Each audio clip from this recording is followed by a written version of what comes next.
Children falling into the category that all those who are below the age of 18, and as our parents back then used to say that provided you are under my roof, then you are a child. So this morning we're talking about not teenagers this much, we're talking about young adults, people who are in transition from, being referred to as children to become adults. Have we taken into consideration their challenges and their needs and wants as grown-ups? Are they included in policy-making decisions? Do they feel that they being left out has somewhat curtailed their potential?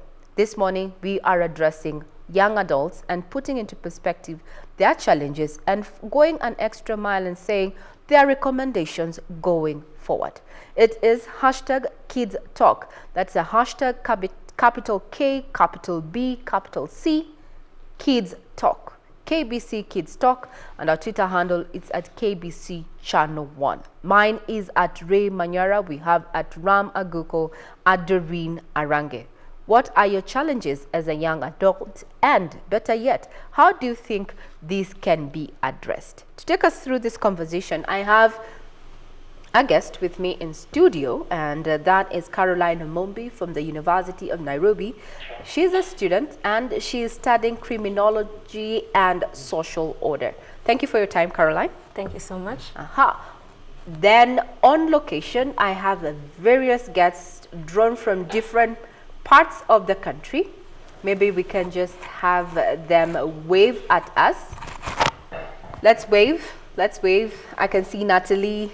I can see Jerry, I can see all of them. They've come on board to just share their experiences and help us just chart the way forward in regards to having an inclusive, policy that takes care even of young adults, not just being clustered as children and they want to be heard. Remember, our Twitter handle is at KBC Channel 1. Mine is at Ray Manyara. Let's get a tweeting, give us that feedback. We want to hear what you have to say. Now, over the last few weeks, the country has been milling over results that we have a rise in teenage pregnancy. When we say teenage, some of them fall into the category of 16 and 17. These already are classified as young adults. They may be teens, but they're young adults. Now, what do the young adults think needs to be done to have them included in the policy or rather decision making, and do they feel left out? Now let's start off with Caroline Mundi. You're here with us. Yes. From where you sit, being in the university, just open up for us this conversation. Do you think that we have adequately, or rather, the grown-ups, when we say grown-ups, is that adults have included you in decision making process, or are you left out? What do you think? What's your take? When it comes to decision making, for me personally, yes, I've been included in so many decision making, mostly at home, in my class, mostly because my class is more of a social class, so you have to give out your views, and not everyone is given that opportunity, because some are told that your opinion doesn't really count that much because you're still a kid, you're still a teenager, you're still trying to grab and know what life is all about, because they say, we are all grown-ups, we know more than you do. But yes, most of the time we're not really given that opportunity to open up and to share what we really think can help us work as youth and as teenagers. Yes. Now, other from just being, left out in the decision-making policy, what do you think? What other challenges are, uniquely met by young adults, those in transition? You're not yet an adult per se. Yeah. You're still relying on your parents, but you have some semblance of independence in thought and purpose. Yes. That is a very shaky situation to be. Yeah, you're not a child. You're not an adult. Yes. What other what challenges do you feel are unique for this demographic? One, it is you're not sure. You're not sure of am I making the right thing? Am I making the right decision? Will this take me to a level where I'll be helping out other people? that is one thing that you're not sure, because you're not on a stable land. And then secondly, it is more of like your foundation. How was your foundation laid when you were still young? Was it a firm foundation that you were able to like go and seek for advice from other people, or were you in a foundation where you are always alone, you are always not sure of who to go and seek for, because you don't even have a role model, you don't know the right place to go and ask for the opinion. And it also comes to like how you, for me, I usually see it's how you have been raised. I've been raised in a Christian family, and I've been raised by also authoritative parents. And when it comes to them, they usually tell me that you have to make decisions, but you have to first of all seek guidance. You have to pray first. You have to like go and ask for, because I have role models, I have mentors, I have places where I can go and ask for advice. So they tell me that is what you're supposed to do first, because right now I'm in Nairobi, they're in Mombasa, and right now I live alone, and they're in Mombasa. I'm 20 years old, so they expect me to fully know, like, you're supposed to live this way, this is the time you're supposed to do this, So it is more of also how you have been raised up, how your parents, how you have been nurtured since you are a young person. Yes. Now, that is Caroline Mundi, who is a student at the University of Nairobi pursuing criminology and social order. 20 years old, living in Nairobi while the parents are in Mombasa County. During these times of COVID-19, where there's restricted movement, well, she has to rely on herself to make decisions. And she says, correct me if I'm wrong, Caroline, that you've had to make decisions, and your upbringing has, helped you chart the way forward. Yes. Now, what I've heard is issues of your opinion. You feel that young adults are not given an avenue to just express themselves. And even if it's there, the statement comes in, your opinion doesn't count, you're a child. Yes. How does this make you feel? And yet this is something that you hold dear. This is a direction that you want to take. How then does this, statement, or rather, being left out from this, affect you? Right now, I can say it psychologically affects you. That is the first thing I can say, because even when you become that adult that they're telling you that you'll become later on, you'll still feel like, hey, if I make this decision, will it be the correct one? Mm-hmm. So that is one thing. Secondly, I can say mostly when it comes to opinion making, it is seen as if it is a group thing. Like this certain group that is the one which is supposed to make the decision. Let's say like there are those kids that come from the slums, those that come from high-rise areas. So you get that most of the time those guys who are given the avenue are those from the high-rise areas, where they are like they're the ones who get the connections. They're the ones who get, like, what can I say? Which word am I supposed to use? Let me use. Let me help you there. Yes. That the people who are financially, or come from a financially stable backgrounds, often have the cream, yes, of everything that you're going. Yeah. We'll address that, the issue of the sense of entitlement and privilege from the elite. Social injustices that make it very difficult for certain adults from different backgrounds making it in life. But what I can say is that where you come from, I'm a proud daughter of a carpenter. But do we say? So let's move from Nairobi County and expressly from the studio, and we go to Busia. We are live from Busia, and our guest this morning, let's see them on air. Abdi from Busia. Kindly unmute your mic, Abdi. Good morning, how are you? Good morning, Abdi. Great to have you on board. Abdi, kindly introduce yourself. Tell us more about Abdi, other than just that you're live from Busia. Yes, my names are Habib Namai, not Abdi. Habib, sorry. Yes. I work for Busia County Children's Rights Network. I coordinate children's activity, more so the adolescent. So, Yes. so in your line of work and in your opinion, what do you think is the main challenge that young adults are facing in this time? Hello? In your opinion and in your experience within Hello? working with children in Busia County, what do you think are the main challenges that young adults are grappling with in this day and time? Thank you. One, I would like to say that during this pandemic, the COVID-19 pandemic time, uh, many children are at home, they're not at school, and they're trying to, the parents are trying to work all around to make sure that the children are okay. But there's some things that children need and they might not be able to offer to them.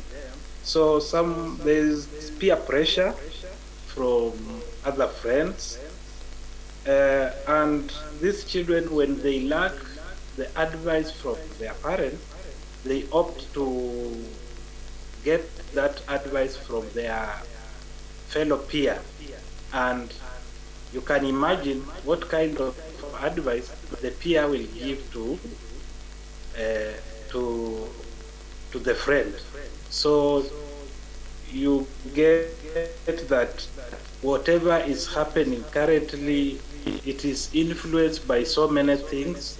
Being a border county of Busia, many of the residents in Busia rely more in working across the border. Now the border is closed. So jobs, many have lost their jobs, the income, so the livelihood has become a problem, and many children are getting themselves into certain circumstances. Yeah. So the issue, lack of jobs, exacerbated by the issue of COVID-19, has somewhat, just changed the dynamics in as far as, upkeep and such. But now let's also talk about the issue of, teenage pregnancies. The report released in the recent weeks has set the social media abuzz, and even mainstream media, and every parent, I'm sure, or every adult is concerned about this issue. From where you sit, Habib, why do you think we've had a rise in teenage pregnancies?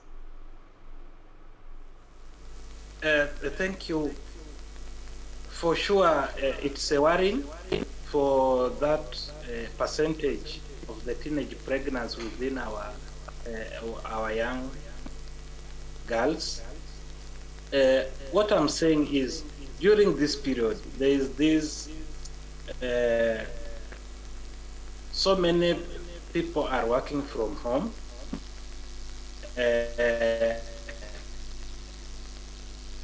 as when you consider our lifestyle, our current lifestyle, our households, our houses are not like, we prefer to borrow sleep. There's what we call borrowing sleep.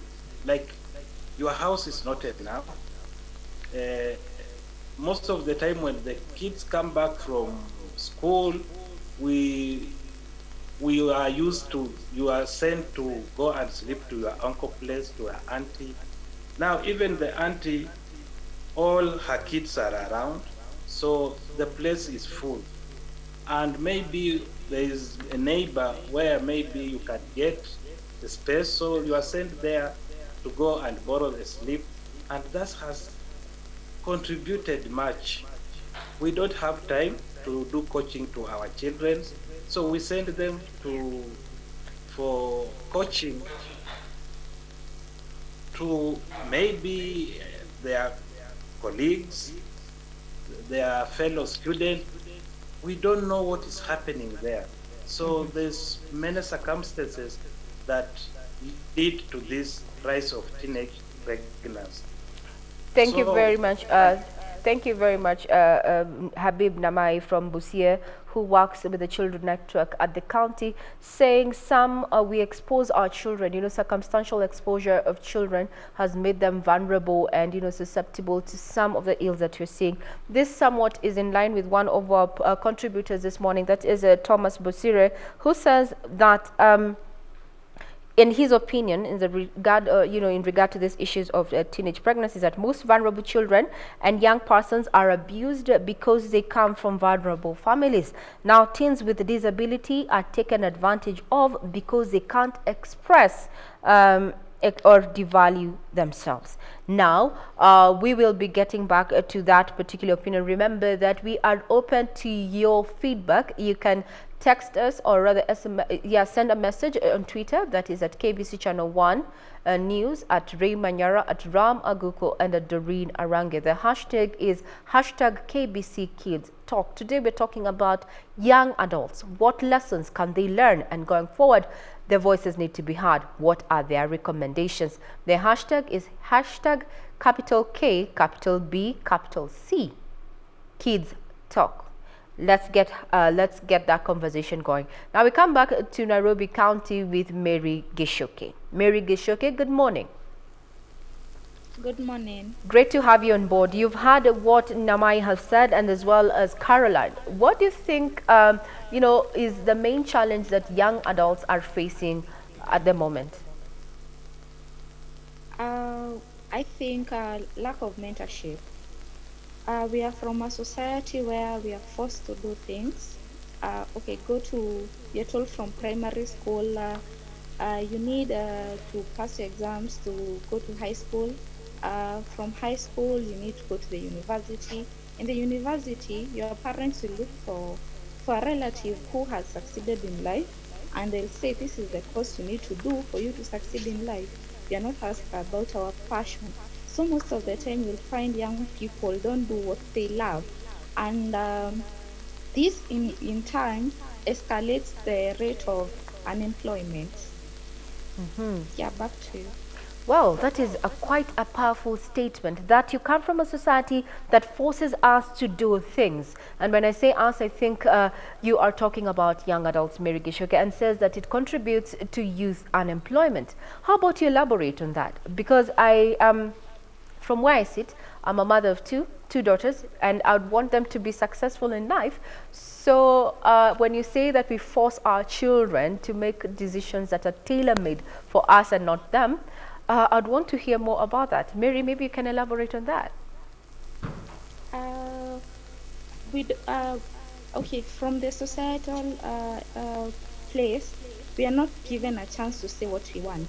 An example, I have friends who can become very good artists, either drawing or singing, but the society views that as, you know what, this is not course good enough to be taken up. So you have to become a doctor, you have to become a nurse. You get someone goes to the university or higher institution for years, 4 maybe to 7 years, but later on they are not passionate about that, so they won't even take it up to go look for a job. Even if they get a job, they won't be motivated enough to stay in that job.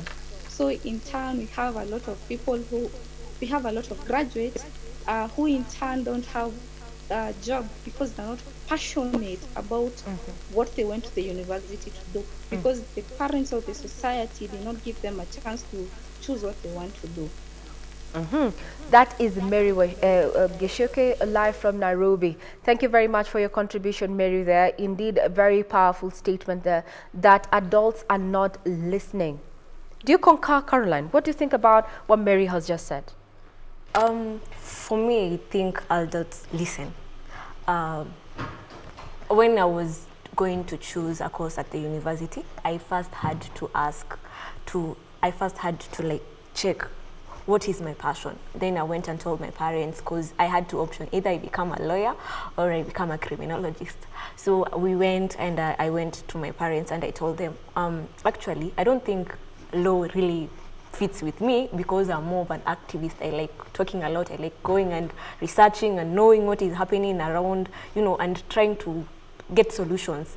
So when I talked to them, then they told me, if this is what you're passionate about, my dad, that is my dad actually, if this is what you're passionate about, then I will pay your school fees, because this is what you're passionate about. I don't want to waste my money on something that you're not passionate about. So yes, for me, he listened and he told me, if that is what you want, so be it. That is what you're going to do. Have you encountered, you know, as Mary says, that she knows a couple of young people who have gone through university, pursued a course that they were not passionate about because the parents told them that, hey, you have to be a doctor.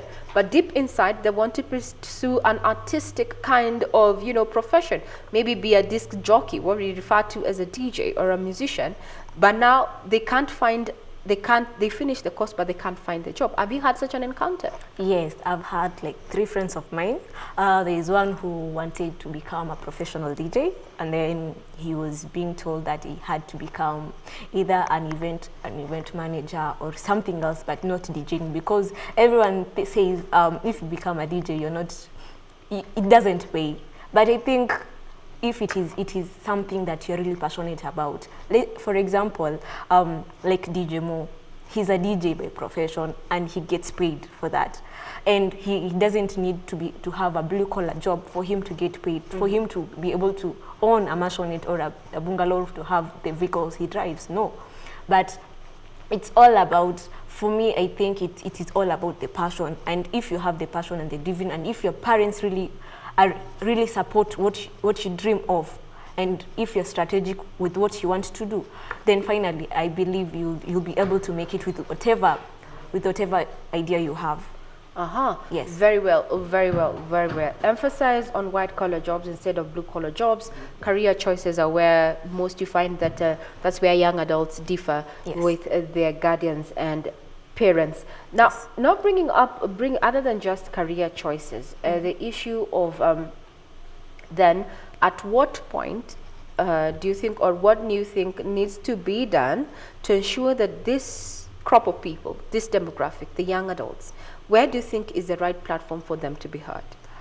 For me, I think first of all it has to start from the nurturing age, whereby I like using an example of myself, because from an early age I was being advised, I was being mentored, and I remember when I was in class 5, I joined this group known as CRC, Child Rights Club, and it was being sponsored by CAC.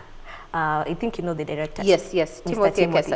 Yes. So for me, I think that time when they were doing the mentoring and they were telling us, this is your right, this is what you're supposed to do. That is when you came to realize, yes, you have rights, but now as you continue, you also have responsibilities. And when you grow up, that is when you continue growing up. That is when you come and realize, yes, I have the rights and I have the responsibilities. And the platform CAC has been enabling me to perform them out, to no, yes, I have this right of going to school, I have this right of being given fundamental necessities. But now, what are you going to do about it? So if we get such organizations that nurture you, and they also talk to your parents, and they also tell you they also talk to your parents, and they also bring you both together. I think that it can help in this kind of age and discussion. Yes. That is Caroline Mundi, a student at University of Nairobi pursuing criminology and social order, age 20 years, says that for her experience growing up is that the parents were around and they listened. However, other young adults, including Mary Geshoke, she feels that adults are forcing young adults to pick or rather make career choices that they are not passionate about, and this in one way or another has contributed to the rise in unemployment among the youth, given that they went to school, they finished successfully their tertiary education, but they just can't find themselves pursuing what, or rather just living out the dream, because what they studied is not what they really were passionate about. What is your take in regard to just challenges that the young adults are facing currently, and what do you think needs to be done to just change their life? Now we have Jeremiah. Good morning, Jeremiah. We can see you there. Kindly unmute your mic. To you. Thank you for having me at KBC. So just give us an overview. Kindly introduce yourself, Jeremiah. Tell us where you are, how old you are, and what you just think about challenges that are faced by young adults currently. Thank you very much for having me at KBC. I'm Jeremiah Muteti from Msambweni, former Child Rights Club member. And I think the thing which is supposed to be done is for parents to know what their children want, to be friends to their children. Most of the time you find our parents don't give us the chance to talk, express ourselves, know what we want, know what we are going through. They just assume that all is well. As long as you wake up in the morning, you are there, you just seem fine, they think you are fine. But the big issue is that most of the time, young adults and children normally suffer because they don't have somewhere to express themselves. That is the biggest problem. So I think parents and adults need to give children opportunities to express themselves. At the same time, they need to be friends to these kids. Talk to them, be open. You find I have a problem as a young adult, I have a problem as a kid. I can't talk to my parents because maybe, the moment you tell them this is what I'm going through, they get angry at you. Sometimes you find it is very hard to approach them. At the same time, we need to give them the opportunity to know who they are. They just understand themselves, and I think with that, it can be very easy for them to grow and become responsible citizens in the future. Jeremiah, I would want to know, you've said that parents need to befriend their children.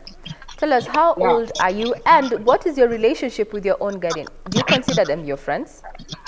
Yeah, I'm 24 years old right now, and my relationship with my parents is very okay. And I want to thank CAC for the support they have given me as I was growing up, since I was in primary school. They've been supportive to me.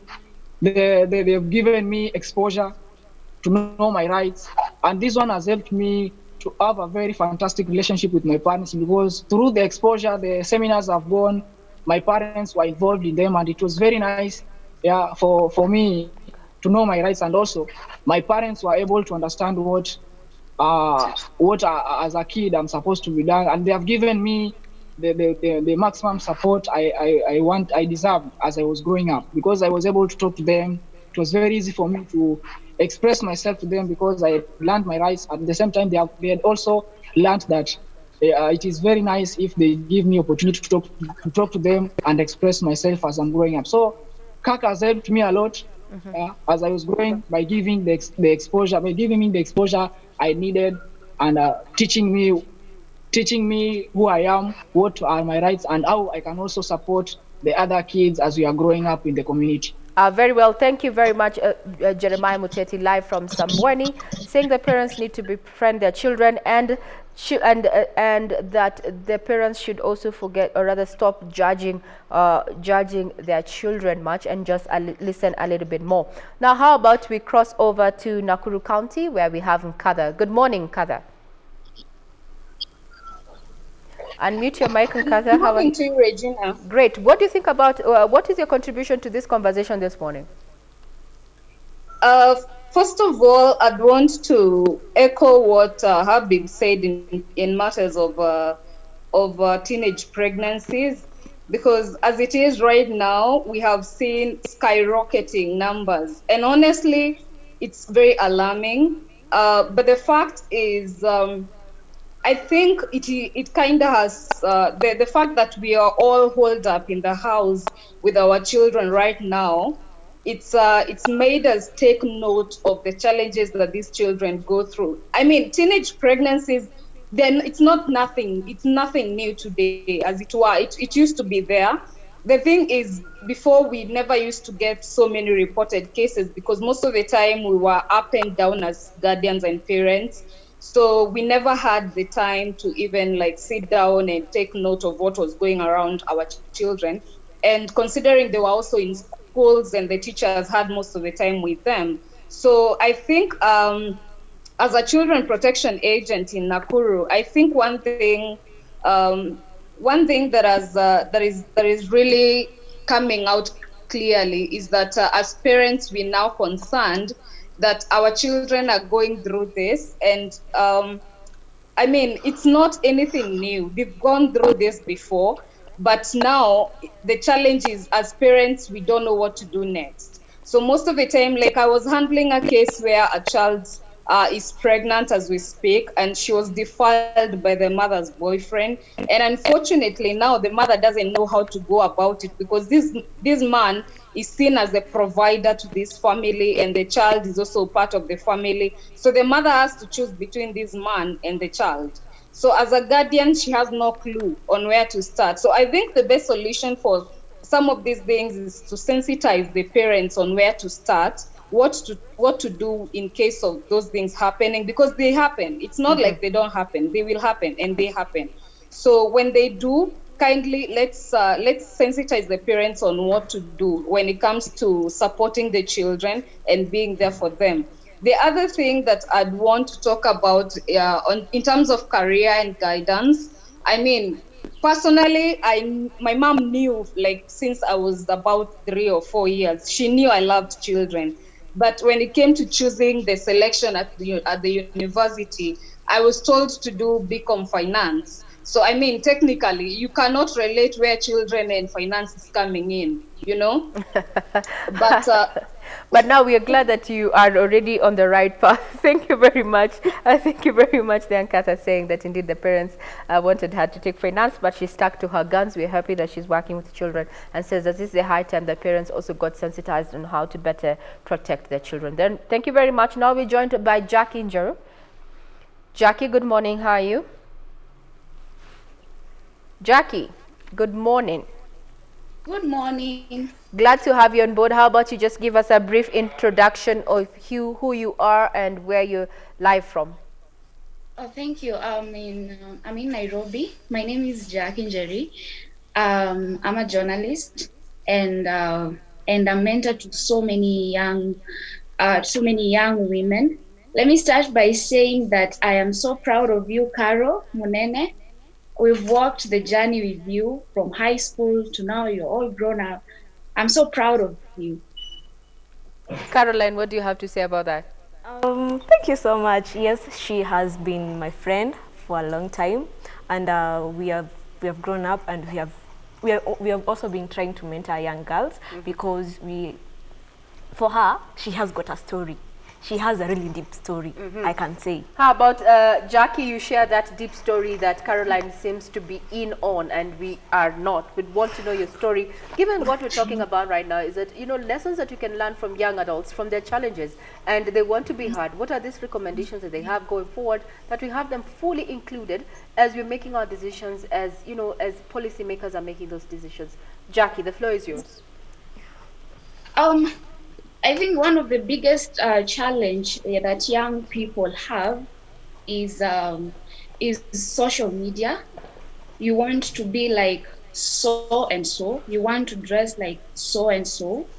For me, it was really difficult because I'm seeing a certain journalist somewhere, and at that time I was in college, and I'm like, I want to dress like this one. I want to look like this one. I want my makeup done like so and so. So fighting that thing was really, really, really hard. And another thing is that when I was growing up, I had confidence issues.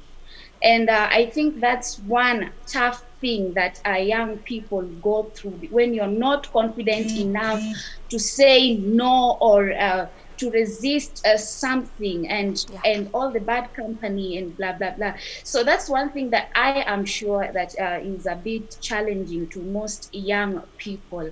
And one advice that I would tell young people is, especially the young women, is that a confident woman is a beautiful woman. When you have the confidence to beat all the odds, when you have the confidence to say no to something, when you have the confidence to walk away from your challenges, it's really encouraging to your own life in everything that you're going through.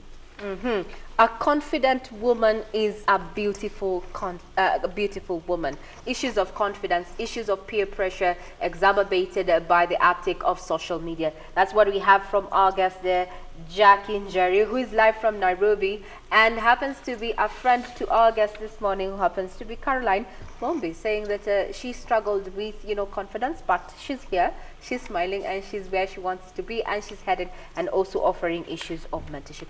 We encourage you to keep on sending your feedback. If I can just, how about I read one tweet as we prepare our next guest, and this is from Rafik, that is at search for Mufti on Twitter. Says Rafik from Mombasa, the maturity of moral responsibility is wanting with a population that is faced with no responsibility to social, cultural, and traditional platform. As the young adults can make only personal decisions, but very poor in social decision. That's what Rafik says, that young adults can make only personal decisions, but are very, very poor in social decision. What is your take? What do you think? Why do you think we are spiraling the way we are spiraling, especially young adults, in regard to young adults? We have a guest there. I can see you on split screen. Good morning. How about you introduce yourself, Mura? We see you unmute and introduce yourself. Where are you live from? Tell us something. Hi everyone. Great. Hi Regina. Hi Carol. Good morning. Good morning. How are you? My name is Purity Mora. I am 21. I am a student at Kenyatta University. Very, very enthusiastic about matters about children and mental health. And I'm from Nairobi. Yes. Child advocacy and mental health. Now, just before you go, we got you on board. We had Jackie, who's a journalist, saying that young adults are struggling with issues of confidence, issues of self-esteem. From where you sit, you're 21 years old. Do you think it's so? Do you think it also has a role to play in as far as mental health is concerned? How confidence, how you bring your self-esteem? Is there a correlation? Yes. Is okay, there so I correlation do agree. to self? Yes. Is there a correlation of low self-esteem to mental health? Yes, it does play a huge role in how we perceive ourselves. Now, it is very, very important to note that how you perceive yourself projects in how you see others and how you treat others. And it goes down to the whole society, because you are a mirror of what the society is, and the mirror is a society of who you are. And I think over and above everything, the main problem that we have is opportunity and failed systems. So right from the family unit to our education system, in higher to the universities, even to our government, I think we are all to blame for every single thing right here. So the fact that we have failed systems kind of just brings it all in to get down to that child's self-esteem. If we do not give children opportunity to express themselves, to be who they are, it is very, very hard for them to even grow and be the best they can ever be. And this comes in when Mary was talking about the way our parents do not allow us to do what we want. Now, let's be realistic here and think about it. When you're an artist, which systems are then placed to help you prosper? If I'm not sure if maybe there's the board of artists, but there's really not much they can do. So parents want the best for us, but if there are no systems that have been put in place to ensure that we thrive in that field, we'd rather do something else. They'd rather tell us to be doctors because they know doctors. Perhaps they do strike. They do strike because of their wages and whatnot, but doctors have higher chances of succeeding than artists. So failed systems have really come strong to just put us down, you know. So if we give opportunities to young people right from the education system and mentorship, I think that would really go a long way to making our society better. Give Right? opportunities Yeah. to young people. And as far as Purity Mora, who is 21 years old, from Kenyatta University, a child rights enthusiast, and issues of mental health are at her fore, she says that the problem is failed systems, all the way from the top echelon of society, including government, to the family setup. Let's find out what Chacha thinks about that. Where is the problem in as far as what are the challenges that the young adults face as far as Chacha is concerned? Good morning, Chacha. How are you? Good morning. My name is Shalin Maraga. I'm from Mombasa, but currently locked in Nairobi. You say you're locked in Nairobi. So the COVID Yeah, restriction measures found in Nairobi. How is Nairobi treating you? Is it treating you better than Mombasa? uh, I'm looking at it on a different perspective from the single parent. Uh-huh. Way back, how I was brought up, as a single parent, they tend to be pushed to the wall because maybe the family is too big for the single parent. And you being as the firstborn, the parent also needs something from you. So if you're told you are done with form 4 maybe, so the parent at times will like be asking you, nisaidie na ka 50 bob, nisaidie na ka mia.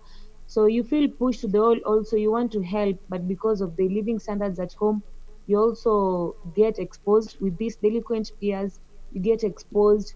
And that is how I think you get to be endangered because peers will give out opinions based from how they are raised at home, and this makes you become become quite materialistic because you'll also want to be like your peers, the ones whom you've schooled with.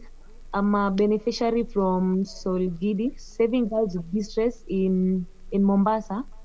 They help children who are raised with parents who are sex commercial workers. So I think most the single parents become leaders to their parents instead of being their friends because they think how they were until they got early pregnancies. They don't want their kids to follow the same suit, so they'll want to become leaders to their children. Their words is the final say, giving a room or a chance for the children to also give their opinions. This makes the children feel left out, and at the end of the day, they'll try look for someone who'll give them an ear to express their opinions and their ideas. This makes the children become more having a lesser emotional bonding with the parents than the outside people. At the end of the day, they get the results, the pregnancies and the rest.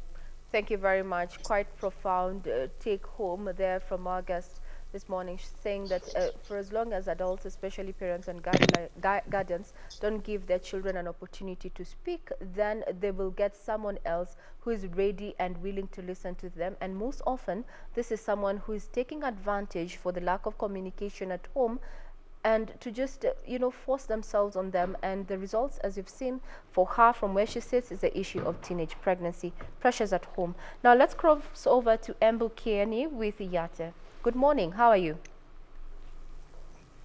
Our next guest is from Embu Kieni. Yate, good morning. Good morning. Your reception is a bit hazy. I don't know what you can do about that.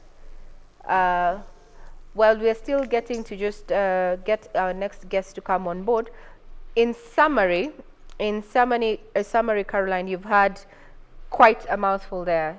From Jackie, who's your friend, to Purity. And what is coming down is that the issue of the lack of communication between the guardians or parents to the child, or rather to the young adults. And it has played a pivotal role in the decisions that they take in future. Then how do you correct that from where you sit? From where I sit, I can say that it is all a matter of both the parent. What do you want from your kid? How do you want your future of your kid to look like? And if you want your kid to become successful, then you have to like have a bond with them, try and encourage them, try and sit down with them and ask them, in the next 5 years, where do you see yourself? In the next 2 years, where do you want your career to take you? Do you want to be like how we live like? You know, that is how I will think the parents is supposed to do. It is all a matter of like, what do you want the future of your kid to look like? Like, what do you want? What do you want for your kid? And your kid also, you as a young adult, you as a teenager, do you have plans for your future? Do you want to continue living the same way you still look right now, or in the next 5 years, what do you want to look like? And for me, I think that is how you're supposed to perceive it. To perceive it. Yes. How about we hear from another university student? She studies at Maseno University, but currently within Nairobi Metropolitan. That is Natalie. Good morning. How about you just give us an overview? Briefly introduce yourself, Natalie. Good morning. My name is Natalie Kakai.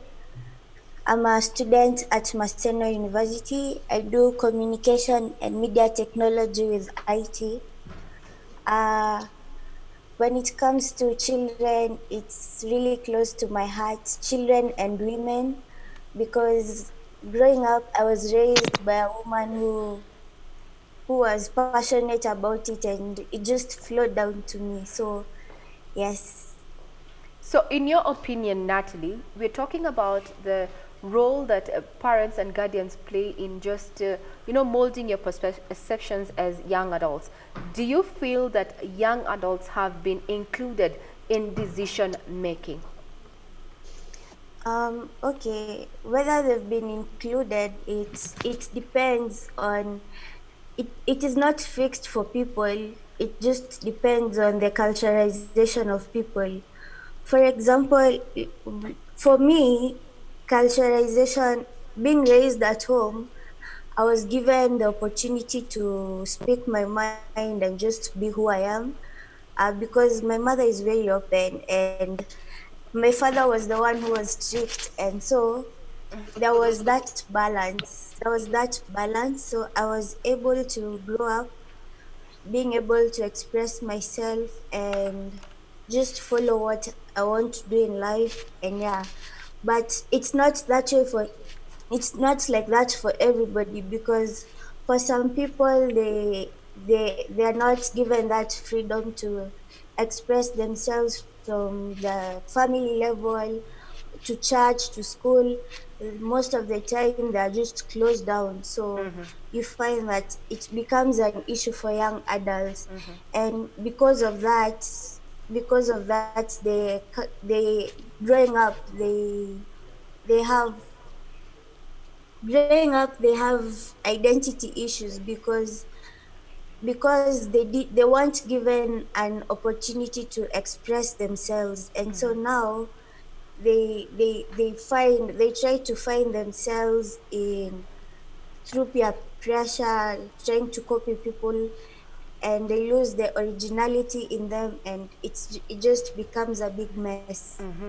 Natalie Kakai, who is a student pursuing communication and media technology at Maseno University, says that for her, she looks back with a lot of nostalgia with her growing up, given that she was given an opportunity to express herself. And what I'm hearing from a parent point of view, and something that parents can take home, is that within the family setup, you need to strike a balance. If the mother is the one who is friendly, then the dad can be the authoritarian, so that you strike a balance. That is Natalie Kaikai, her experience. She says that parents need to find a balance and give their children an opportunity. Now we can still cross over. I hear we have Embu online, that is Yata from Embu Kenny. We were trying to link up with them earlier on, but we had an issue, a tech hitch on their end. They're on. They're back on. Good morning. Good morning. Okay, it seems that you're still having that particular problem with Embu. How about we look at what other stakeholders are saying? And if I can just check on what we are getting on our social media platforms. Remember, we are encouraging you to give feedback and questions that have so far been brought about. There's a challenge, one challenge from teenage pregnancy is that there's any data for disability teens, and a major concern to society, because there's a question of children with disability are quite more vulnerable because they cannot express themselves. Also, disability and orphanhood can determine the aspect of confidence. How a teen relates with confidence will determine how far or behind he or she can be. This is Thomas Busire, who is still giving us information, or rather his views in regard to this conversation, and we encourage you to do the same. The issues around children. What do you think? Who are more vulnerable? Why are they vulnerable? Are children with disabilities more vulnerable to sexual exploitation? What's your take? You deal with criminology and social order. Yes. I can say, for me, I think it's 20%. For me, I think it's 20% because let me talk in the perspective of that person who is wanting to take advantage of the kid. They want action, and they also want movement. That is what they usually tell us. They want movement, they want action, they want something that it is not passive. So you get, probably if the girl probably doesn't have limbs, so how will she scratch him, or how will she fight him? So because you get that it's for those who take advantage of those children with disability, it's their mindset. There's a way that I think they get pleasure in that pain. So yes, and also I can say most of the time when they take that person with disability, you get that they don't get the full pleasure, because one, the person is already used to the pain of being disabled. They are not like us who are fully made and all that stuff. So the person who is trying to take advantage of that person will be like, there's no pleasure in that, because she's already used of that pain. If I rape her or I molest that girl or that boy, there'll be nothing. But yes, I remember there is one case that we were dealing with where the girl was one side blinded, and she didn't have the confidence. And if you don't have the confidence, there's no way you're going to say that you are raped or you are molested. So she ended up getting pregnant. She ended up having a bouncing nice baby boy, and she's still surviving. And we thank God that we took that guy behind bars, and he's paying for it, because you cannot take advantage of someone. Good. Yes. The law will always catch up. Now, we're still sampling of feedback, and we have Chris Monen on Twitter, who says parents have a responsibility to guide their children, and I believe parents know what is best young adults, though young adults should be given chances to express themselves. Remember, our Twitter handle is still active and live. We can get, how about we get our next participant online? Joseph, good morning. How are you? Introduce yourself and tell us where you're live from. Yes, I'm Joseph Okot. Are you getting? Yes, we're getting you, Joseph, loud and clear. You're Joseph Okot. Proceed. Oh yeah, I'm Joseph Okot from Saya County. Yes, I'm currently on this pandemic leave. I'm a member of National Youth Service. I'm very great to be in this conversation, and I'm really looking upon for some progress. Now, in your opinion, Joseph, you said you're part of NYS, right? Yeah, yes. I'm a member of NYS. Good. While we were growing up back in the 80s or 70s, it was mandatory for young adults to proceed through NYS before doing any other thing. Right now, it is optional. It's voluntary. And what do you think, would this, kind of this training that you get at NYS, would it then improve on, our youth's life, a young adult's life, prepare them better for the adulthood? What do you think? What's your take? Yeah, actually, in that program and in that training, actually, like me as a teenager, coming from a vulnerable family, being in NOS has helped me a lot, and I would really like to advise other youths, if possible, many youths should pass through NYS because there is many hardship, and with the training what we pass through. So after you have come from that training, actually, if you come out of here, maybe any job you, because actually in NYS we really do a lot. We really do a lot, and Now, Joseph, maybe just with that training, hello, uh, yeah, I'm getting you. Joseph, I'd want you've said that this training has helped you a lot in your young life, and you'd advise other young youth or other young adults to get into the program. What has really Yeah. been a life-changing moment for you during the NYS training? Maybe you can share a little bit of that. Oh yeah. With my experience in NYS, was when I was a youth, before even joined the NYS, I was actually involved in some peer groups where we used to smoke even banks, take some illicit alcohol. But immediately I joined youth. We were really exposed to that art training, and we were really being teach some good things on life. And actually, it has really changed my life, because after I passed out from NYS, when I came out, I- when I came out, so actually I find things so different, because when I came out with my old friends, I was able to make some new relationship, being involved in work, knowing the good things that we should do in life. Thank you very much for sharing your experience through the NYS training. Remember, it was compulsory back in the day, but now it's voluntary. Joseph Okot says that this has helped him even over the years, just stay away from negative peer pressure that had seen him before he joined. He was partaking in alcohol and some other substance abuse, but now he's happy that he's made other relationships and he's better at what it is. Remember, we are asking about what do you think we need to do to ensure that young adults are included in the policy making process, and what to them in their own regard is ailing them or curtailing them from reaching their full potential. If I can go through some of your tweets that we have received currently in regard to that particular topic that we're having. There is a reaction here from where is it? Yes, solidarity with girls with distress. They say young adults have been confused, looking for their identity, as well as a lot being demanded from them by their adults. This, I think, resounds well with one of our contributors who said that the situation at home has somewhat forced some of the youth to engage in illicit activities to just be able to support their parents, put food at the table. Now, at Dorothy Marvel, hi, during this period I have realized I had a lot of time in my hands.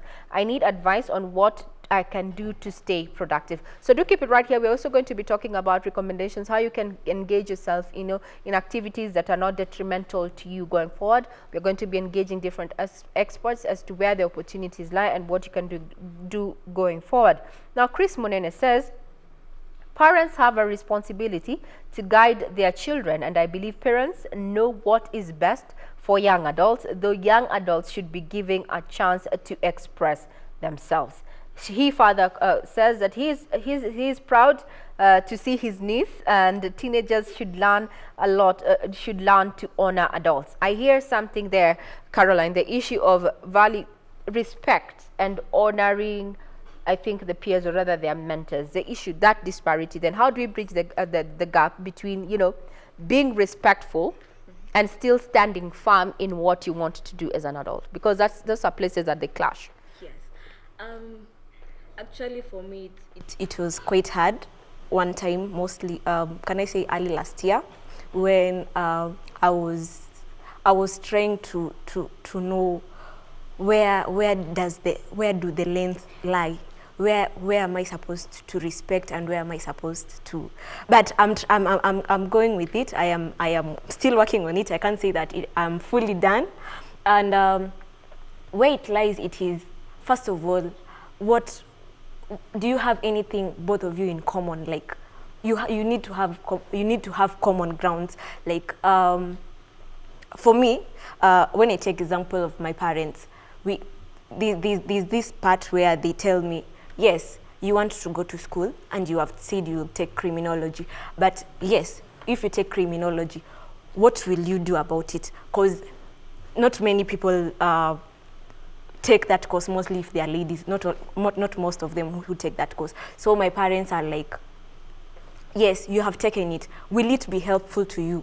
So they also try to like have that conversation of, if it doesn't work, because they're always an if it doesn't work, then I'm coming in and I'm going to like show you the way, because there's no way I can allow you to destroy your life, because you have a brighter future. And I think that is where the lanes come from. It is how you perceive the other person. If you have good intention with that person, then you will always keep to each other lanes, but now you will be on specific, like, if you don't do this, I will come in.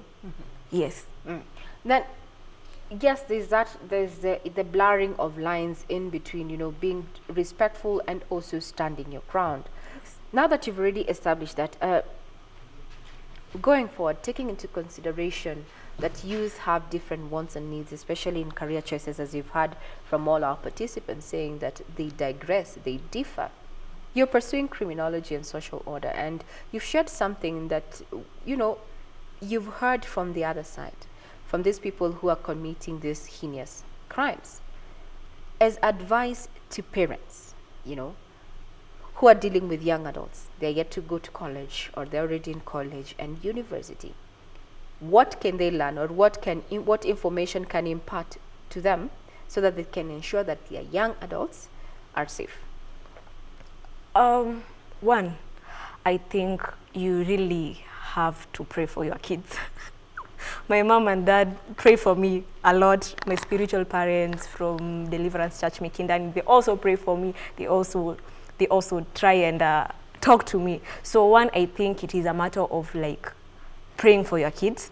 And secondly, it is a matter of you as a young adult knowing what you want in life and knowing where you want to go in life. And that, it is a matter of the parents standing their grounds. As much as they want to give you the freedom, as much as they want to please you, they have to be authoritative.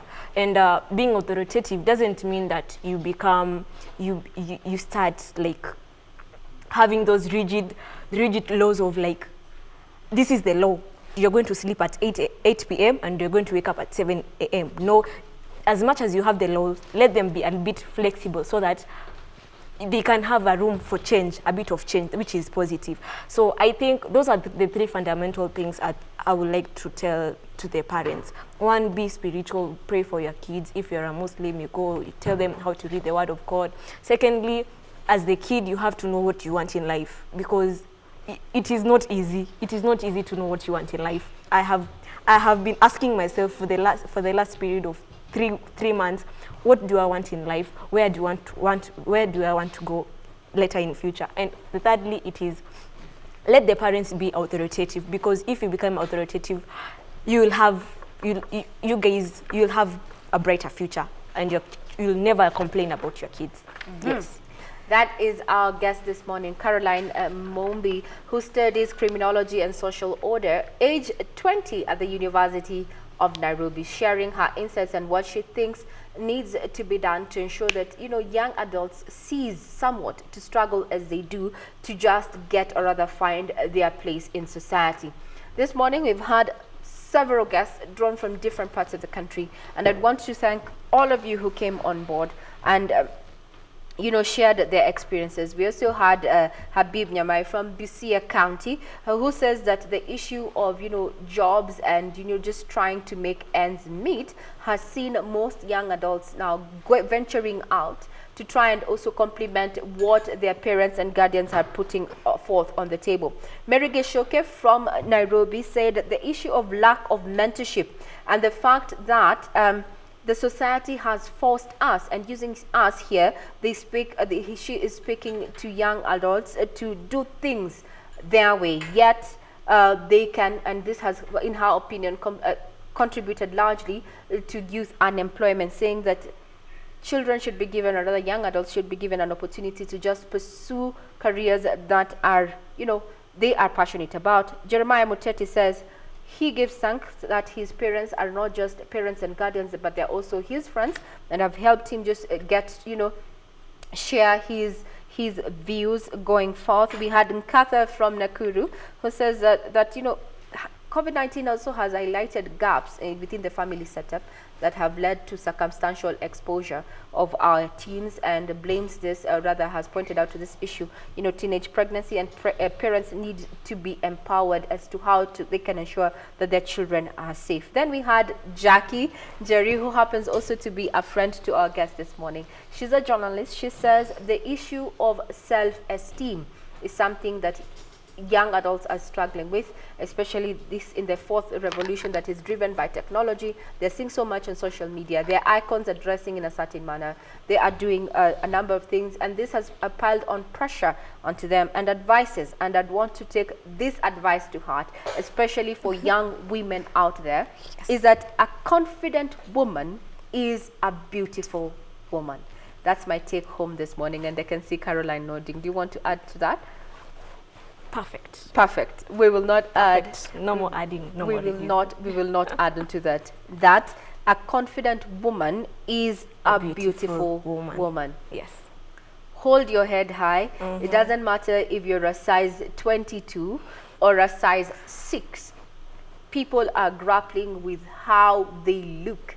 But at the end of the day, if you hold your head high, you will get that position or that place that you need in society. Yes. Provided that you're confident, you are beautiful. This goes to the women there, because we're the ones who struggle with how is my hair, how are my nails, how am I walking, what I'm wearing, and I'm sure there's a lot of pressure, such kind of pressure in the university. Yes. Tell me about that experience. For me, I joined university when I was still a teenager at the age of 18. Wow. Yes. So you can imagine, one, I don't know, there's this thing about sponsors. You see girls are going out and then sponsor. So you get that there's this thing of sponsors, and then they're coming to you, they're telling you, I want to take you out, I want to take you to Serena, I want to take you to, I've been told that multiple of times. And what has been your response? I'm interested, because you're 18 years old, you joined university at the age of the 18. That is considered quite young. And here's a person who's telling you, I want to take you to Serena. What was your response? I can say I was naive.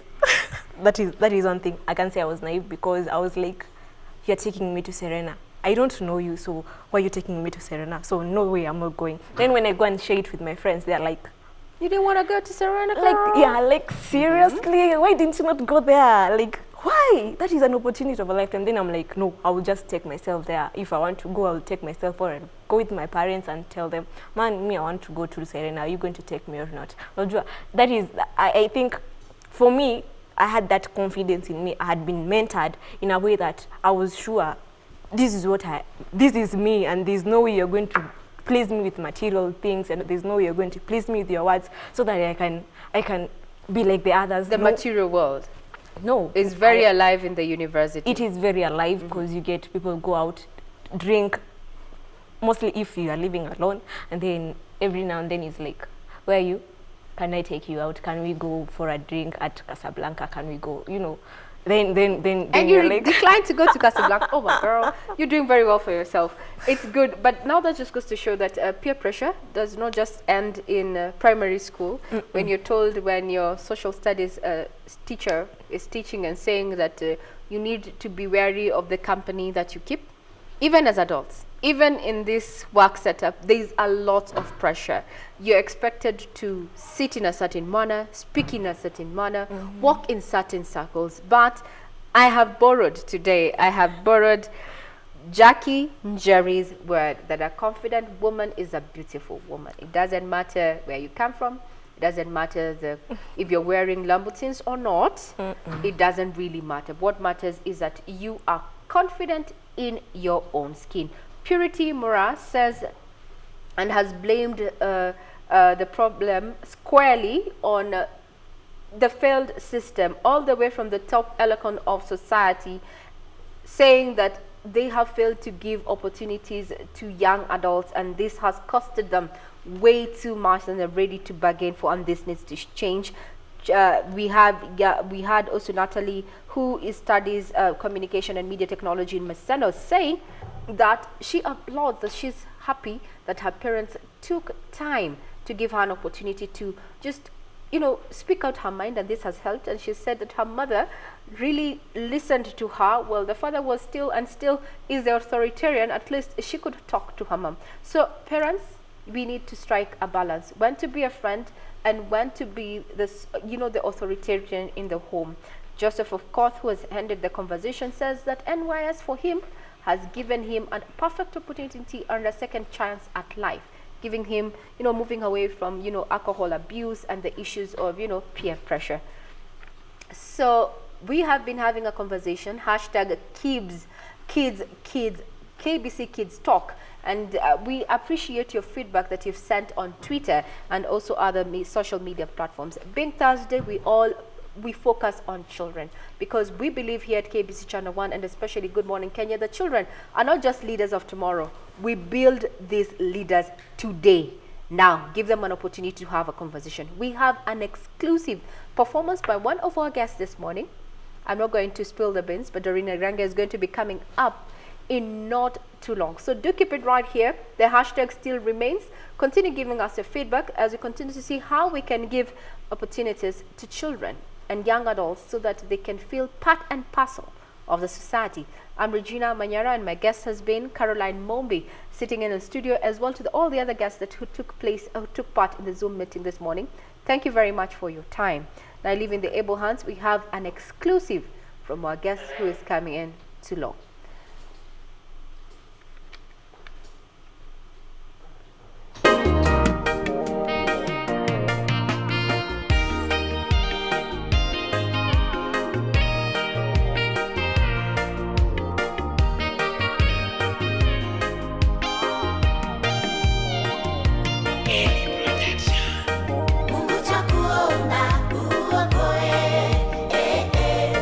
Dunia hii Mungu tajua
think about that particular song?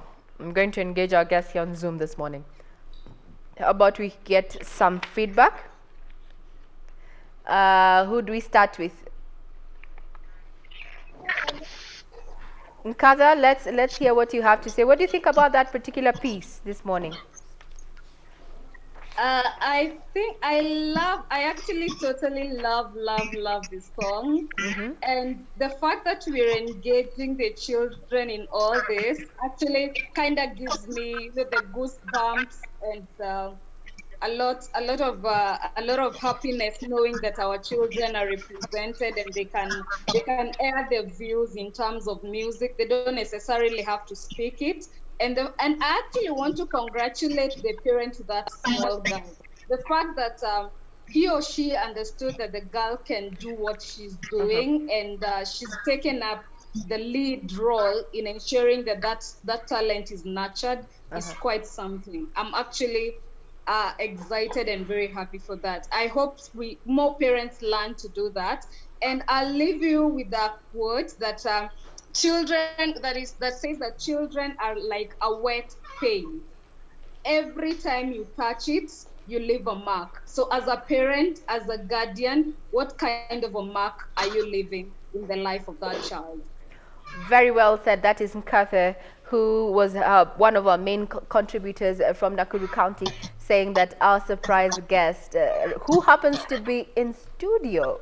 Yes, she is in studio, so she's going to share her narrative and how, what inspired her to come up with that particular song. We're still asking, what do you think about that particular piece? Our next contributor to that question is...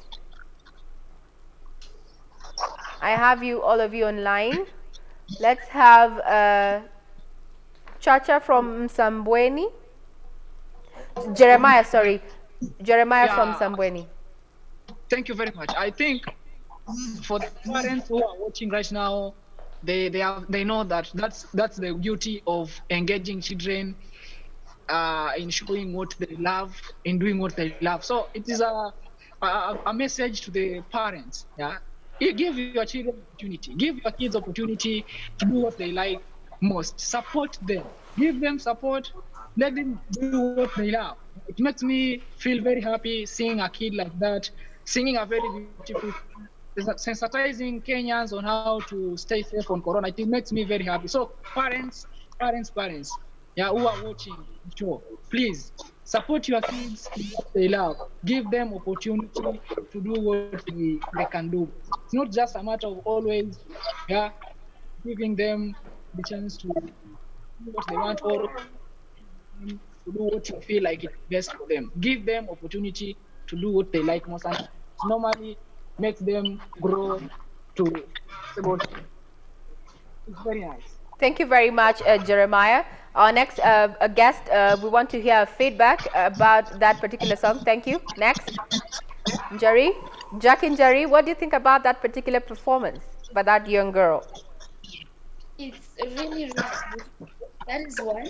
And then two, congratulations to the parents for nurturing that talent. It's never easy. We have a child in church and the ways of God. It's one powerful thing to do. That child is going to celebrate you all her life. Thank you. That child is going to celebrate you as a parent. Indeed, we are talking about supporting talent, letting the children actually get to do what they have, or rather what they're passionate about. Natalie, what do you think about that performance by our guest this morning? That performance was very great. I loved it, and it's amazing what such exposure can do to a child growing up, because now she will have the courage and the confidence to go and do even stand out and do what people fear. So it's just kudos to the parents. Kudos to the parents there. That is Natalie Kaikai saying that she lauds the efforts of the parents in regard to that particular performance. Now, we have that guest in studio, that young girl has graced our studios this morning and to share her experience and her source of inspiration, to also find out what has also, you know, just pushed her. Yes, that's our guest this morning. And how about you just, our guest who happens, yes, she's in studio. She's kind of looking away from the screen, that point. Let us appreciate you. And I'm going to start off by clapping for you, because we are all clapping for our guest this morning. So join me from our Zoom members this morning to appreciate our guest. Awesome. Thank you very much for coming on board and sharing your experiences. We have our guest. She's here in studio, quite innocent looking. I'm quite intrigued, and I'd want to know what was her inspiration. So do keep it right here. Doreen, over to you. Thank you very much, guys.